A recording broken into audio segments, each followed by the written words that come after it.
Hello guys, and welcome back to today's video. My name is Zik, the programming guy. In today's video guys, I want to show you how to turn on mic on TikTok Live Studio. So if you want to live stream on TikTok Live Studio using a microphone, then you have to turn on the mic feature on the TikTok Live Studio application.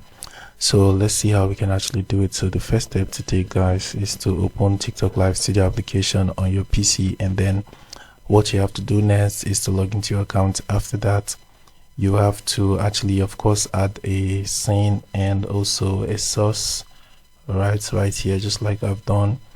And then the next thing you have to do is to come down here and you find these audio mixer option. Tap on that, and once you tap on that, the next thing you have to do guys, if you look right here, you're going to see the microphone option and your default speaker option. This one is for your PC, while this one is for an external mic.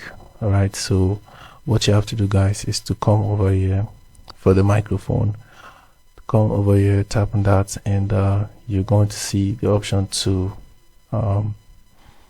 increase or decrease. So if you decrease this to the last, it means you are turning it off, just like this. Once it's right here, it means you're turning it off. But once it's been increased just like this, it means that it's actually on. So guys, that's how you can actually turn on microphone on TikTok Live Studio. So what you have to do after that is to come down here and click on save, just like this, and click on sound check. So once you're done with that, click on OK, and that's all. So guys, that's how you can actually turn on microphone on TikTok Live Studio. Hope this guy was helpful. If it was, give this video a like and equally subscribe to get more info tips like this. Thanks for watching guys.